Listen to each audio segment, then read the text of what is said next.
Hello नमस्कार दोस्तों, जय हिंद। क्या हाल है?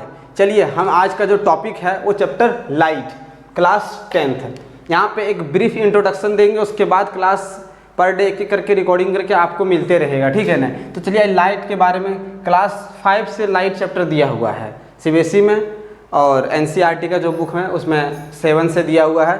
तो आज हम पूरा 0 से लेकर, जो नहीं पढ़े हैं लाइट और जो पढ़े हैं उसके लिए भी, जो एकदम नहीं पढ़े हैं पिछला क्लास में 4, 5, 6, 7 कहीं नहीं पढ़े हैं, तो उसके लिए लाइट यहाँ से पढ़ना अति आवश्यक है। यहाँ पे एक 0 लेवल से हम आपको एडवांस लेवल तक लेके चलेंगे, जो 10th स्टैंडर्ड बोर्ड में एग्जाम में आपका आएगा। तो सबसे पहले चलिए कि लाइट क्या है।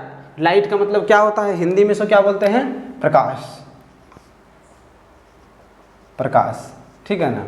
लाइट को क्या बोलते हैं? प्रकाश, या तो रोशनी भी बोलते हैं। हम प्रकाश ही चलेंगे, रोशनी तो लड़की का नाम हो जाएगा, तुम नहीं चलेंगे, ठीक है ना। अब लाइट का नाम 2 करण कर देंगे तो दोनों का शादी थोड़ी करवाना है हमको यहाँ पे। तो चलिए लाइट क्या है। लाइट, सबसे पहले लाइट देखते हैं। सिंपल भाषा में क्या है? लाइट एक फॉर्म ऑफ एनर्जी है। लाइट से क्या करते हैं? Which help to see anything. हमको कोई चीज़ में देखने में वो मदद करता है। चलिए ठीक है ना। लाइट से हमको क्या मिलता है? हीट मिलता है।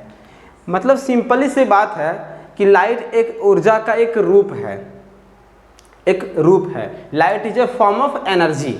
चलिए ये तो बचपन वाला कहानी था, सुना सर। लाइट एक ऊर्जा का रूप है, light is a form of energy, जो हमको देखने में मदद करता है, उसमें हीट भी होता है, ठीक है ना।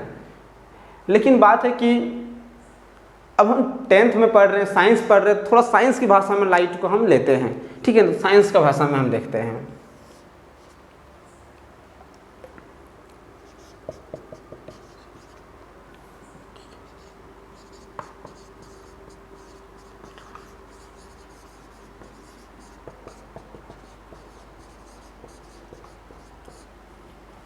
It is an electromagnetic in nature. एक क्या होता है? Electromagnetic in nature. नेचर में क्या होता है? इलेक्ट्रोमैग्नेटिक, ठीक है ना। Light is a form of wave and particle. पहले बात को ध्यान सुनिएगा, ये थोड़ा समझ में नहीं आएगा, ठीक है ना। Form of wave and particle, यही वेव एंड पार्टिकल को क्या बोलते हैं? Dual nature of light. Dual nature.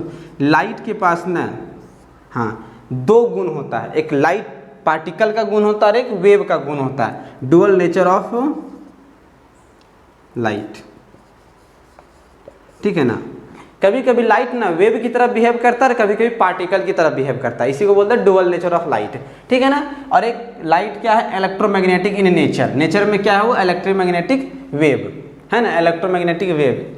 यहाँ वेव भी लिख देते हैं, इलेक्ट्रोमैग्नेटिक वेव इन नेचर। चलिए अब एक क्वेश्चन जो आप लोग पढ़ते आ रहे हैं वो जो लिखवाइए नहीं रह लियो।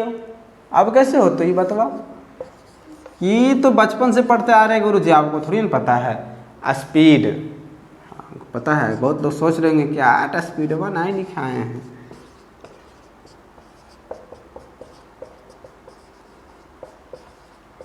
ठीक है ना। 3 × 10⁸ मीटर पर सेकेंड, इसका क्या है? ये स्पीड है, ठीक है ना। वैसे तो इसका अप्रोक्सीमेट स्पीड अगर आप लिखिएगा तो उसका अप्रोक्सीमेट स्पीड क्या हो जाएगा?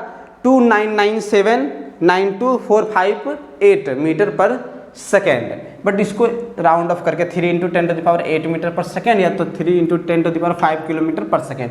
लाइट का स्पीड बहुत तेज है। अगर अभी भी सबसे ज़्यादा तेज अगर कोई चीज़ है दुनिया में तो लाइट का स्पीड है, ठीक है ना। चलिए यहाँ पे हम आगे चलते हैं।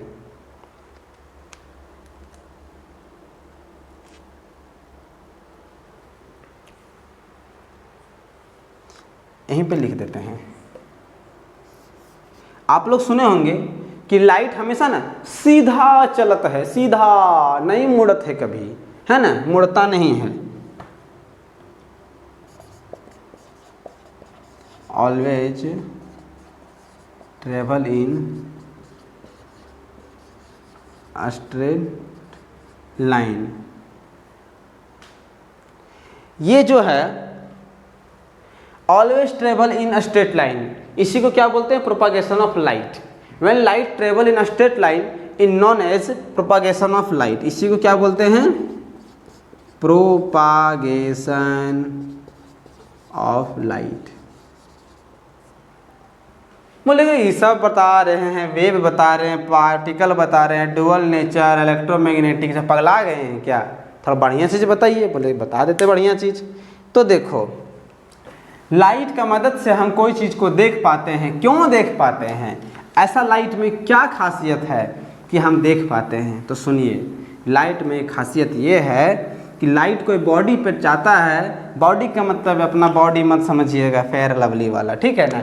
बॉडी का मतलब होता है, फिजिक्स की भाषा में क्या कहते हैं? बॉडी का मतलब वस्तु, या तो ऑब्जेक्ट का मतलब वस्तु, ठीक है ना। ऑब्जेक्ट का मतलब वस्तु, और सब्जेक्ट ऑब्जेक्ट वर्ब नहीं समझिएगा। ऑब्जेक्ट का मतलब प्रजा भी होता है, ठीक है ना। ऑब्जेक्ट का मतलब प्रजा भी होता है, राजा और प्रजा वाला प्रजा भी होता है। यहाँ पे बॉडी बोल दे या तो ऑब्जेक्ट बोल दे, इसका मतलब क्या हुआ? वस्तु, ठीक है ना, या तो कोई पिंड, ठीक है ना। अब कोई वस्तु है, मान लीजिए ये है, ठीक है ना, पत्थर, ठीक है ना। यहाँ सूर्य भगवान बैठा है ना। इससे एक रोशनी आ रहा है और इस पर टकरा रहा है, और हम यहाँ क्या कर रहे हैं? मस्त, है ना, आँख से देख रहे हैं।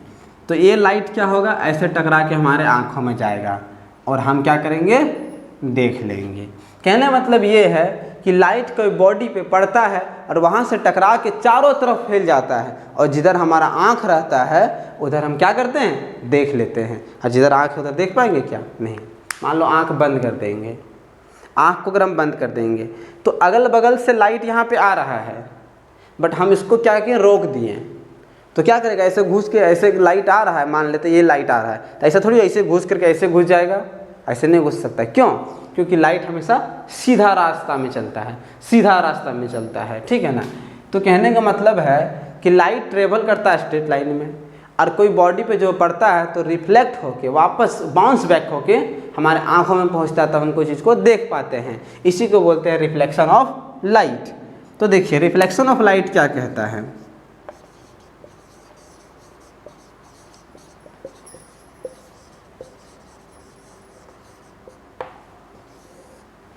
When light bounce back, तो when light fall any object,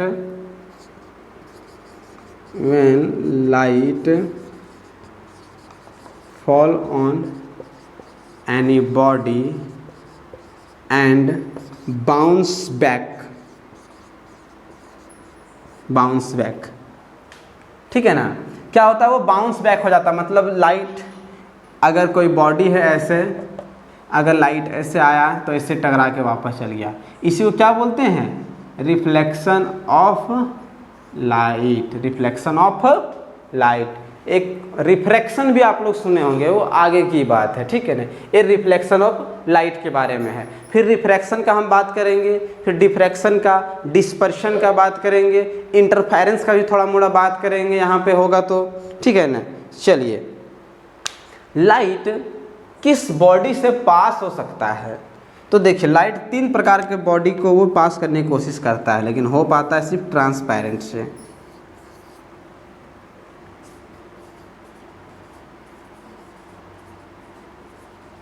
देखिए, अच्छा आप लोग सुने होंगे कि 5 स्टेट होता है मैटर का: solid, liquid, gas, Bose-Einstein, condensation और प्लाज्मा। 5 स्टेट होता है। बचपन में सॉलिड, लिक्विड, गैस सुने होंगे। कभी कभी आप लोग सुने होंगे कि 3 प्रकार का वस्तु होता है: ट्रांसपेरेंट, ट्रांसलूसेंट और ओपेक।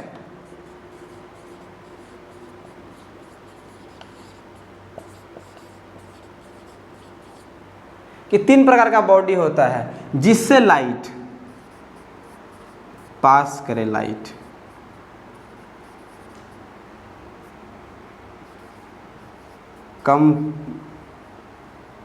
कम पास करे,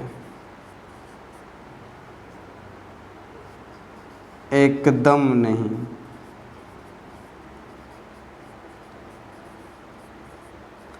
तो कहने का मतलब है, इसके आधार पर बॉडी मतलब ऑब्जेक्ट कितना है, एक ट्रांसपेरेंट होता है, ट्रांसलूसेंट और ओपेक। हम लोग क्या है, ओपेक है। शीशा क्या होता है, पन्नी, फिनफिनिया जिसको बोलते हैं या तो प्लास्टिक बोलते हैं, वो क्या होता है, लाइट इधर से उधर चलता है। ये जो कपड़ा है वो क्या है, ट्रांसलूसेंट है। कोई पेपर में ऑयल लगा लेते हैं, तेल लगा देते हैं तो थोड़ा दिखने लगता है। कभी देखिए आलू चॉप लेके आएंगे कागज़ में तो तेल लग जाता है, थोड़ा दिखने लगता है ना, उसमें तेल लग जाने के कारण क्या होता है, ट्रांसलूसेंट हो जाता है, ठीक है ना। तो 3 प्रकार का बॉडी होता है, तो ऑब्जेक्ट होता है ट्रांसपेरेंट, ट्रांसलूसेंट और ओपेक। इसमें क्या होता है, लाइट ई पट्टी से वो पट्टी पूरा चला जाएगा। अगर एयर बोलेगा तो ट्रांसपेरेंट है। ट्रांसलूसेंट में क्या हो गया, थोड़ा थोड़ा, है ना, जैसे हो गया आपका कागज़ हो गया, पेज हो गया, तेल वाला पेपर हो गया। ओपेक में क्या आएगा, लगभग जितना चीज़ हम लोग अगल बगल देखते हैं ना वो ओपेक होता है ना, ओपेक होता है। चलिए आगे हम इसको देखते हैं। इसमें लाइट पूरा स्पीड से ट्रेवल करेगा, क्यों, ए पट्टी से वो पट्टी चला जाएगा। इसमें लाइट क्या होगा, थोड़ा थोड़ा जाएगा, मतलब थोड़ा धुंधला टाइप करके, इसमें तो एकदम नहीं जाएगा। चलिए नेक्स्ट जो वीडियो आएगा उसको हम रिफ्लेक्शन ऑफ लाइट से स्टार्ट करेंगे, क्योंकि बेसिक है, वहाँ पे भी थोड़ा मोड़ा बेसिक आपको बताएंगे और यहीं से लॉ ऑफ रिफ्लेक्शन के बारे में मस्त जानकारी आपको मिलते चलेगा। फिर रिफ्रैक्शन के बारे में फिर जो भी हो कंटिन्यू क्लास चलेगा, ठीक है ना। तो चलिए तब तक के लिए जय हिंद, जय भारत, अपना ख्याल रखिए।